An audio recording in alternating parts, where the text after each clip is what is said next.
Michael Carter woke up to the sharp beep of a heart monitor and the heavy smell of disinfectant. Already knowing something was wrong before he opened his eyes, his chest felt tight, his throat dry, and his body weak, like it no longer fully belonged to him. Then he heard a voice that cut through the quiet hospital room low, firm and impatient. "You owe me $6,000, Mike." That voice belonged to his older brother, Daniel Carter, and it landed harder than any pain Michael felt from surgery. Michael turned his head slowly. The white walls of the hospital room blurred for a second. Daniel stood near the window, arms crossed, dressed like he was heading to the office instead of visiting his brother who had just survived a medical emergency. The city skyline of Chicago sat behind him, calm and distant. As if the world outside had not noticed Michael almost lost his life. "I just woke up," Michael said quietly. "Can we not do this right now?" Daniel didn't move. Already waited long enough. 2 days earlier, Michael had collapsed at work. One moment he was answering emails. The next he was on the floor, co-workers shouting his name. Surgery followed fast. Doctors spoke in careful tones. Recovery would take time. Bills would come later. Michael had barely processed any of it. And now this. "I covered your rent," Daniel continued, his voice flat. "Your car insurance, utilities. I kept track. It adds up to $6,000. I need it back." Michael swallowed hard. Daniel had offered help weeks ago when Michael first started getting sick. Back then, Daniel sounded concerned, almost kind, he had said. "Focus on getting better. I'll handle things for now." No mention of repayment. No warning. Michael had trusted him. "I never asked you to do that," Michael said. Daniel turned, finally facing him. "You would have lost everything if I didn't. You should be grateful." Grateful. The word burned before Michael could respond. The door opened softly. A nurse stepped in, adjusting her badge. Her name read Emily Reynolds. She had been on duty since his surgery, checking his vitals, speaking gently, reminding him to drink water even when he felt too tired to lift his hand. "You need rest," Emily said calmly, sensing the tension. "Stress can slow recovery." Daniel gave her a tight smile. "This is between brothers." Emily nodded but looked at Michael with quiet concern. "I'll be right outside if you need anything." When she left, the silence felt heavier than before. "I don't have that kind of money," Michael said at last. Daniel sighed, clearly annoyed. "Then figure it out. Sell something. Borrow it." "I can't keep paying for your life." Michael stared at the ceiling, his heart pounding harder now from stress than from pain. "I thought you were helping me." "I did," Daniel replied. "Now it's time to pay me back." He left without saying goodbye. That night, Michael barely slept. Every beep of the monitor reminded him how fragile he felt. He replayed Daniel's words over and over, wondering how things between them had reached this point. Growing up, Daniel had always been the strong one, the successful one.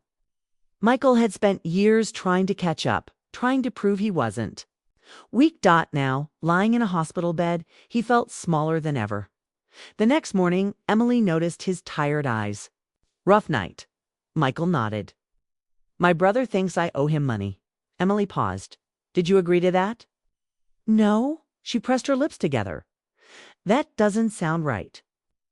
Over the next few days, Daniel's messages came nonstop.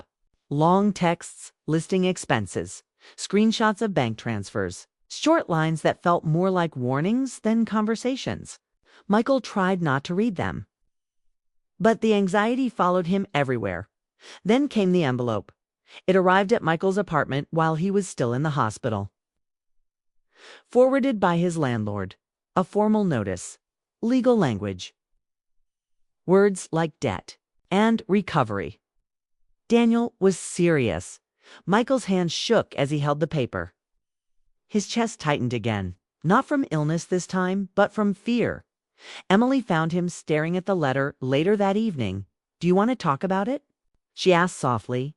Michael hesitated, then nodded. He told her everything about Daniel, about trusting him, about feeling trapped while still healing. "That's not fair," Emily said quietly. "You were vulnerable. That matters." No one had said that to him before. Days passed. Michael's body grew stronger, but his mind stayed heavy. Daniel didn't visit again. He didn't ask how recovery was going. Only money mattered now. One afternoon, as rain tapped against the hospital window, Emily helped Michael take his first slow walk down the hallway.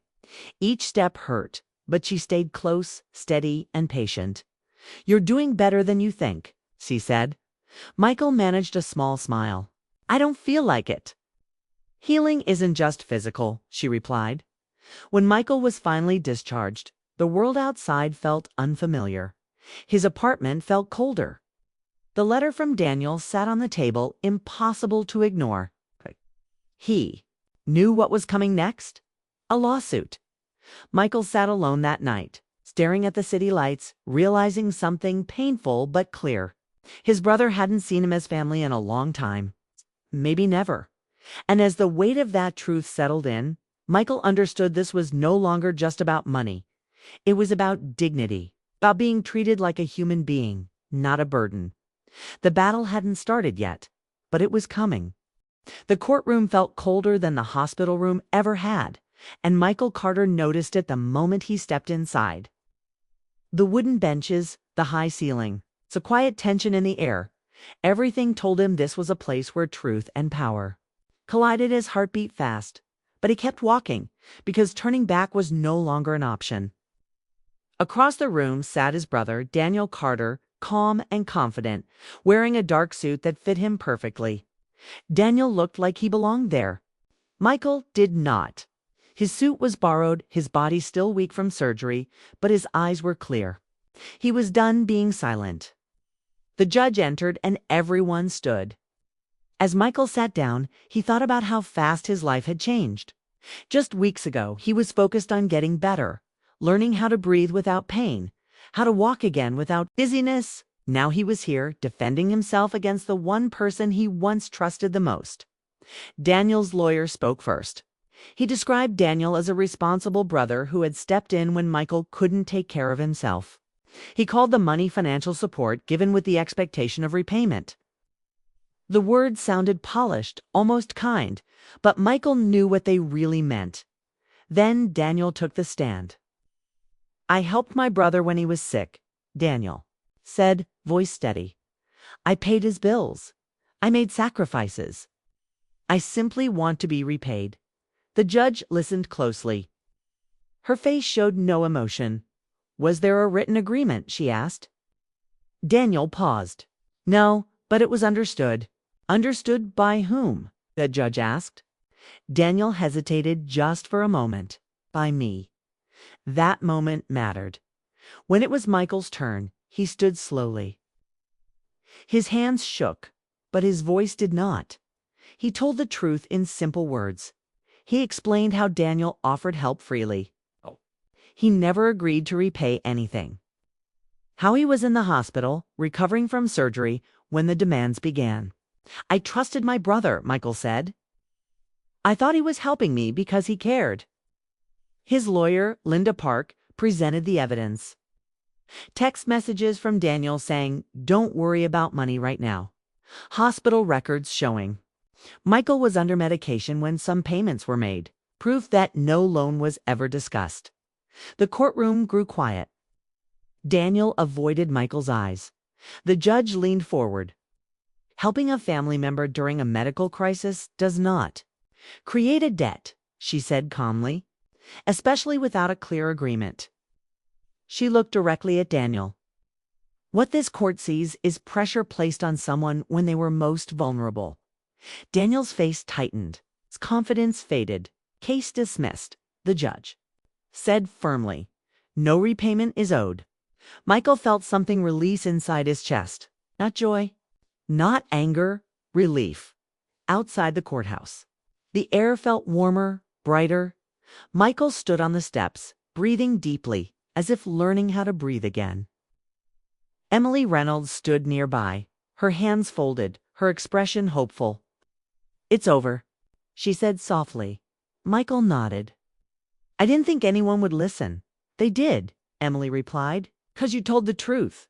Daniel walked past them without a word. He didn't look back. Days turned into weeks. Michael focused on healing both body and mind. Physical therapy was slow but steady. Each step forward felt like reclaiming something he had lost. Emily checked in often, even when she wasn't on shift. Coffee turned into long walks. Walks turned into quiet dinners. There was no rush, just comfort. Understanding. A gentle closeness that felt safe. One evening, sitting by Lake Michigan, watching the sun drop into the water, Michael spoke honestly. I thought family meant never being alone. Emily smiled softly. Sometimes family is the person who stands by you when others walk away. Michael realized then that losing his brother's support had shown him something more important, his own strength. He was no longer afraid. The courtroom battle had ended, but his real victory was learning his worth.